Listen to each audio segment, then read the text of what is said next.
Hey, what's up, Faithbox? Welcome back to Everyday Faith, day 21 for you. And we've got a scripture from Romans 8:28, a verse that I think all of us, maybe, all of us should love. But it says this, and we know that God causes everything to work together for the good of those who love God and are called according to his purpose for them.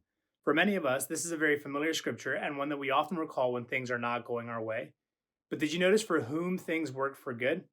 It's for those who are called according to his purpose. In other words, all things work together for those who are living according to the purpose God has for them, and not necessarily those who are living according to their own purposes, which is a huge distinction, by the way. It says, sadly, many people stray away from God in times of difficulty because they can't see God's purpose in their problems.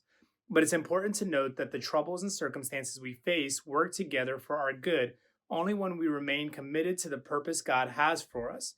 God's promise remains so long as we live according to God's purpose. I love this because it ties God's promise back to God's purpose.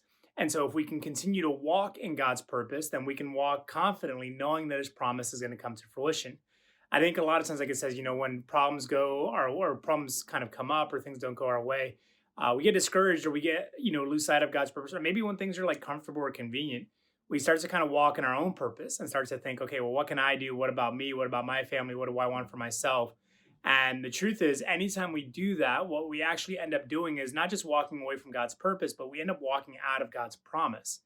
And so, if we can commit ourselves to his purpose, if we can abide in those purposes, no matter what problems, no matter what troubles we face, then what we'll actually find is that we'll actually continue to walk and experience God's purpose, where everything will work together for our good. So let's walk in that purpose today and let's continue to remain in that promise. We'll see you guys tomorrow on Everyday Faith.